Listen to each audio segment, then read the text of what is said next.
Hello friends, તમારું સ્વાગત છે અમારી ચેનલ સિમ્પલ ગુજરાતી રસોઈમાં। તો આજે આપણે બનાવવાનો છે ચોખાનો નવો નાસ્તો।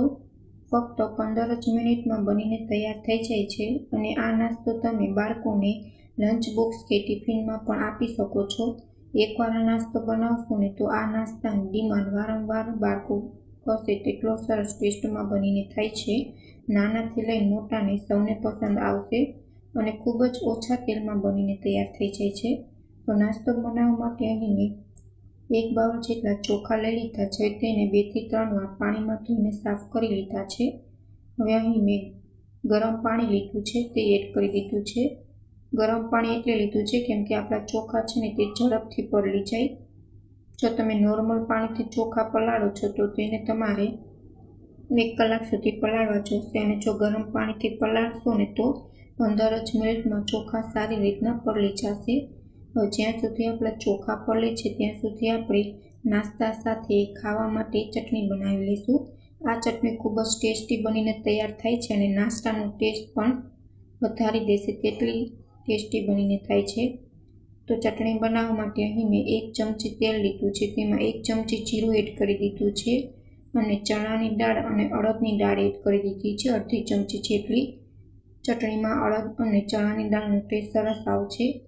અહીં મેં 1 કાંદું સુધારી લીધું હતું, તે એડ કરી દીધું છે। અહીં 1 નંગ તીખું મરચું લાલ લઈ લીધું છે, તે એડ કરી દીધું છે। 2 થી 3 કળી લસણ લઈ લીધું છે, તે એડ કરી દીધું છે અને તેલમાં સારી રીતના તેને સાતળી લેશું। હવે અહીં મેં 1 ટમેટું સુધારી લીધું છે, તે એડ કરી દઈશું।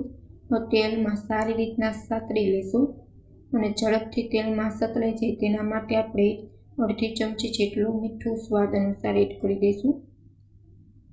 આ ચટણી બનાવશો ને તો ખૂબ જ ટેસ્ટી તમારો નાસ્તો લાગશે। આ ચટણી નાસ્તા સાથે સર્વ કરીને ખાવશો ને તો ખૂબ જ સરસ આવશે સ્વાદ। તમે અહીં લીલા ધાણા પણ એડ કરી શકો છો દાંડલી સહિત, પણ મારી પાસે નથી એટલે હું સ્કીપ કરું છું। લીલા ધાણાનો પણ ચટણીમાં ખૂબ જ સારો ટેસ્ટ આવે છે। એ સારી રીતના આપણે ડુંગળી અને ટમેટાને તેલમાં સાતળી લઈશું। તો તમે જોઈ શકો છો સારી રીતના સતળાઈ ગયું છે। હવે આપણે આને ઠંડુ કરી લઈશું। ઠંડુ થાય ત્યાર પછી મિક્સર જારમાં તેને ગ્રાઇન્ડ કરી લઈશું।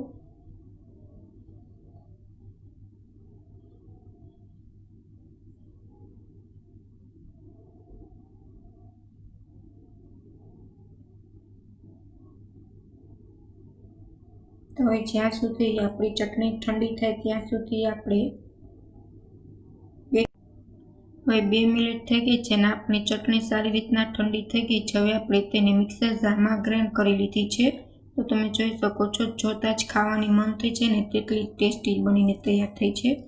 હવે વધુ ટેસ્ટી બનાવવા માટે અહીં મેં 1 ચમચી તેલ લીધું છે, તેમાં 1 ચમચી રાઈ સારી રીતના સાતળાઈ ગઈ છે। ત્યાર પછી તેમાં મીઠા લીમડાના પાન એડ કરી દીધા છે અને આપણે તેને ચટણીમાં મિક્સ કરી દીધું છે। તો તમે જોઈ શકો છો ખૂબ જ ટેસ્ટી એવી આપણી ચટણી બનીને તૈયાર થઈ ગઈ છે।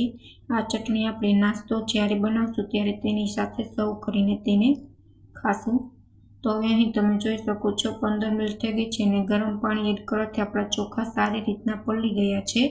ચોખા એકદમ નરમ હોય છે એટલે તેને પલળતા બહુ વાર નથી લાગતી। હવે એક મિક્સર જારમાં તેને એડ કરી દીધા છે। હવે તેમાં આપણે આદુ, લસણ અને અહીં તીખું મરચું એડ કરી દીધું છે અને સારી રીતના ગ્રાઇન્ડ કરીને બેટર કરી લઈશું। અહીં 1 થી 2 ચમચી જેટલું પાણી એડ કરશું જેથી આપણું બેટર છે ને તે સારી રીતના ગ્રાઇન્ડ થઈ જાય। તો બેટર સારી રીતના આપણું ગ્રાઇન્ડ થઈ ગયું છે। રોજ તમે શાક રોટલી ખાઈને કંટાળ્યા હોય ત્યારે તમે સાંજના ડિનરમાં પણ આ રેસીપી બનાવીને ખાઈ શકો છો। ખૂબ જ ટેસ્ટી લાગશે અને કંઈક અલગ નવું પણ થઈ જશે। હવે 1 વાટકી ચણાનો લોટ ઉમેરી દીધો છે। ચણાનો લોટ એડ કરવાથી નાસ્તાનો ટેસ્ટ છે ને તે ખૂબ જ સરસ આવશે અને બેટરમાં તેને સારી રીતના મિક્સ કરીને બેટર છે તે આપણે તૈયાર કરી લઈશું।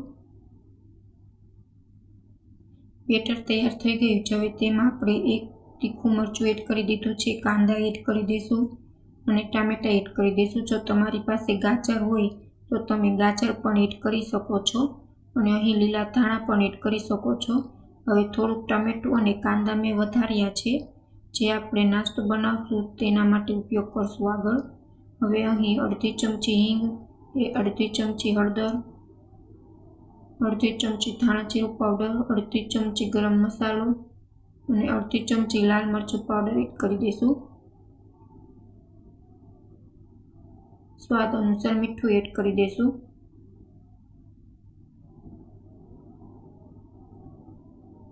બેટરમાં સારી રીતના બધું જ મિક્સ કરી લઈશું.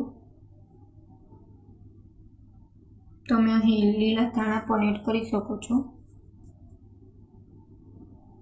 હવે નાસ્તો બનાવવા માટે આપણું બેટર છે ને તે એકદમ રેડી થઈ ગયું છે. હવે આપણે નાસ્તો છે તે બનાવી લઈશું. આ નાસ્તો છે તે ખૂબ જ ઓછા સમયમાં અને ઓછા તેલમાં બનીને ઝટપટ તૈયાર થઈ જાય છે. ઇન્સ્ટન્ટ આપણો નાસ્તો છે ને તે બનીને તૈયાર થઈ જાય છે. તો બેટર આપણું સારી રીતના તૈયાર થઈ ગયું છે. હવે અહીં મેં તવો છે તે ગરમ કરી લીધો છે. તેના ઉપર આપણે તેલ ગ્રીસ કરીને તવામાં તેને સારી રીતના તેલ છે તે ગ્રીસ કરી લઈશું,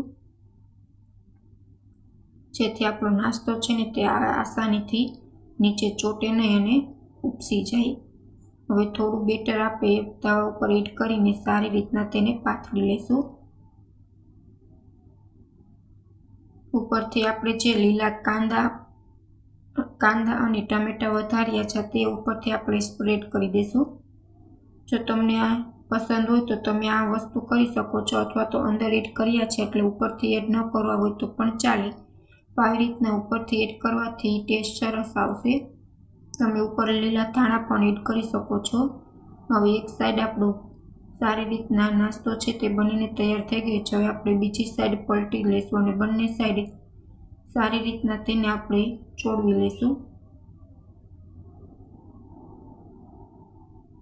તો તમે જોઈ શકો છો, જોતા જ ખાવાનું મન થઈ જાય ને તેટલો સરસ ટેસ્ટી નાસ્તો છે તે બનીને તૈયાર થયો છે. આ નાસ્તો તમે બાળકોને લંચ બોક્સમાં પણ આપી શકો છો. જો તમને અમારી રેસીપી ગમે તો ચેનલને લાઈક કરજો, શેર કરજો અને સબસ્ક્રાઈબ કરજો. અને કમેન્ટમાં જરૂર કમેન્ટ કરીને જણાવજો કે તમને અમારી રેસીપી કેવી લાગી. તો આપણો નાસ્તો બનીને તૈયાર થઈ ગયો છે અને જે ચટણી બનાવી હતી તે પણ આપણે સાથે સર્વ કરી લીધી છે. તો એકવારથી આ રેસીપી જરૂરથી ટ્રાય કરજો. ખૂબ જ સરસ ટેસ્ટી બનીને તૈયાર થાય છે. Thank you for my watching video.